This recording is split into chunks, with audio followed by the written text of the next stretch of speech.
and artifacts that shed new light on the Indian leader Mahatma Gandhi and his time in South Africa will be auctioned in London next month and is expected to fetch 500,000 to 700,000 pounds. The documents, numbering several thousand and arranged in 18 files, belong to Herman Nash, who became arguably Gandhi's closest friend after they met in Johannesburg in 1904. Although relatively few are in Gandhi's own land, the wealth of material from family, friends, associates and Calabash himself make the collection a key biographical source of one of the 20th century's most revered figures. The document will go under a hammer at a single lot on July 10th at the English Literature and History sale.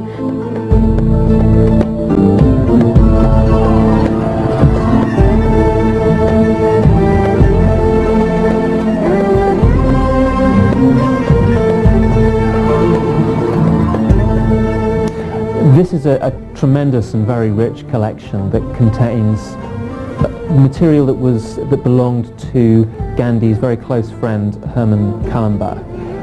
It includes letters by Gandhi to Kallenbach and also many letters from Gandhi's sons and also his cousins to Kallenbach, very intimate personal letters covering many decades actually. Perhaps I should tell you that as a preparation for India, I do all my writing squatting on the ground and eat invariably with my fingers. I don't want to look awkward in India, and I do want to avoid chairs and tables. Well, I mean, it shows that it was a very important, intimate relationship between the two. I mean, they were fellow travellers, if you like. I mean, Kallenbach was one of the first people to understand what an extraordinary individual Gandhi was.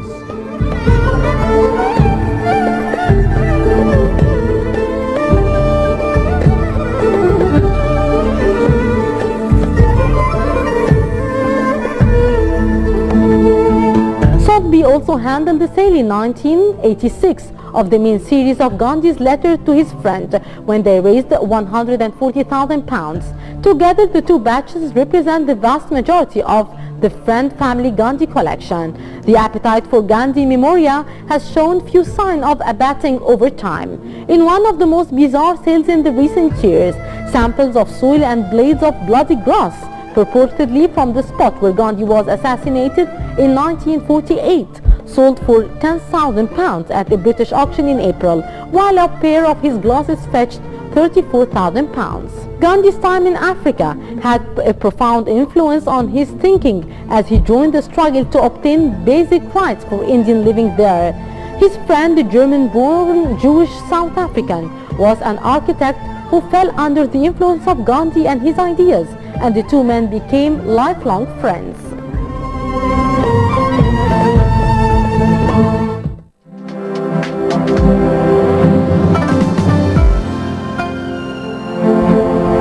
Welcome back. We're going to take a closer look on this topic about clothing with an Arab flavor, or an identity t-shirt.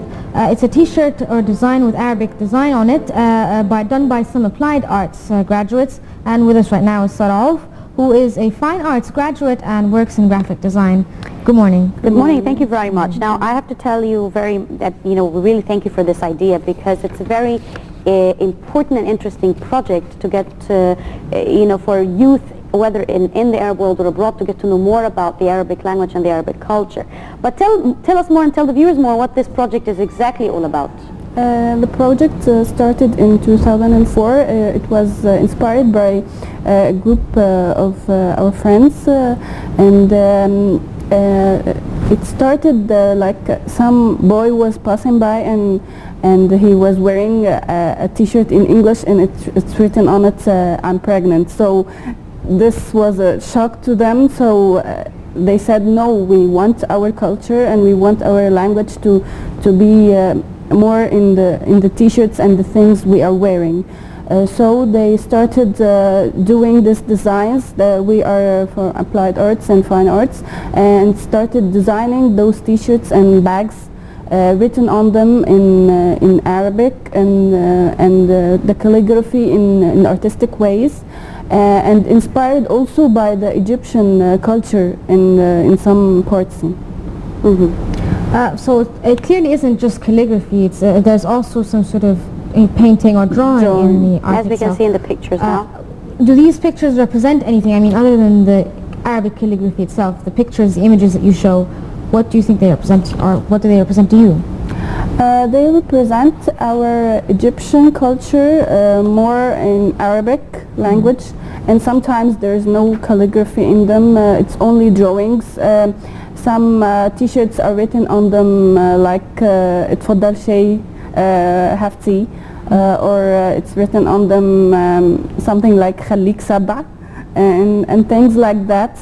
They attract the youth, and they like it so much. They started wearing them everywhere. Everywhere I go, I see someone wearing something from our products. So this is very inspiring, and even for the foreigners, they like it so much when we do exhibitions at Saya مثلا, they like it, they buy it, and they're very happy with it. Yeah, it's a very interesting idea, as I said earlier, but how are you managing to cope with all the very fierce competition? It's very interesting because you just reminded me back.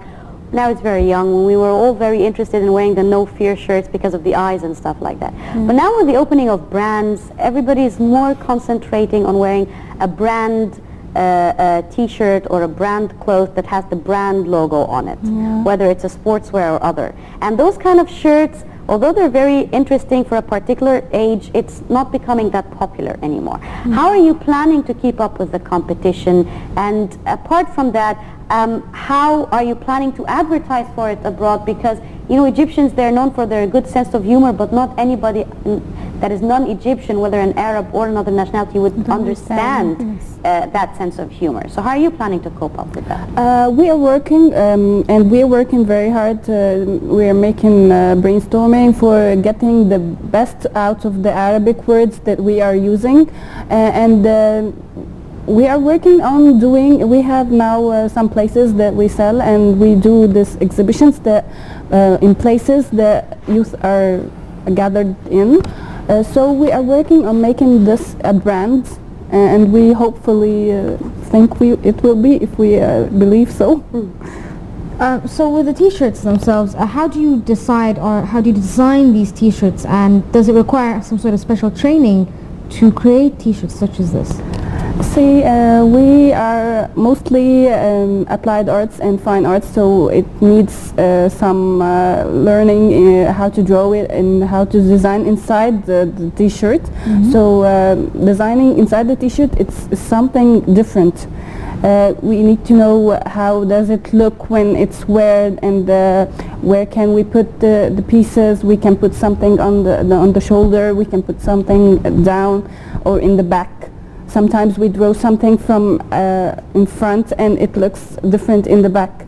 So we need something like training, or someone who has this kind of inspiration. Now, you mentioned foreigners, and it was very interesting again on how I have found it very noticeable in airports or in bazaars or in touristic sites where they would sell scarves or skirts or bags with calligraphy, Arabic calligraphy on it, and it looks very beautiful and very attractive to foreigners, even though they might not understand. Even me myself, sometimes I find it very difficult to read what's on it. But the fact how it's beautifully written and with colors of gold and glitters, it makes it very attractive and looks very Oriental and Arabic. So again, in terms of advertising to your product to the Western countries, what are the objectives or the targets that you are working on? We are working on selling them in places that foreigners are, and we sometimes put them on the internet in websites that we are doing. But for now we are not working on this kind of selling them. We are working more on spreading it between the Egyptian youth, because they in times they were wearing, everybody was wearing English, and they thought English was beautiful and it expresses something. But sometimes when you are wearing from your culture, this gives a good impression about your country, and it gives a good impression about your culture, and it gets people to know more about your culture. For example, when you go to China, you find Chinese designs, and you find also other designs. But here we weren't doing this. It's 6 years backwards that people started to know that Arabic calligraphy is beautiful and we can wear it and things like that. So have you taken part in many exhibitions, and how do the audiences that go to these exhibitions receive your products? Through internet mostly, and sometimes we make advertisements in the streets and some places, but mostly from internet. They know it from internet. Now, speaking of something very interesting, because like I have a shirt that has like all the foreign stuff and words and stuff like that, you know.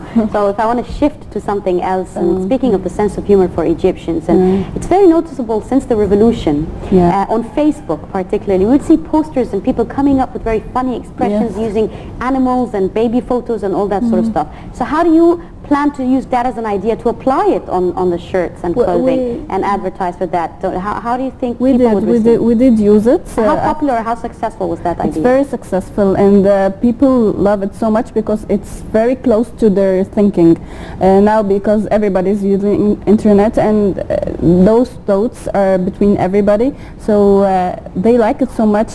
For example, we have this t-shirt that we have done after the revolution. So they come back and tell you want a shirt that has a particular phrase or sentence or joke. Yes, this it was on it the tank, and they written احنا بتوع الدبابة.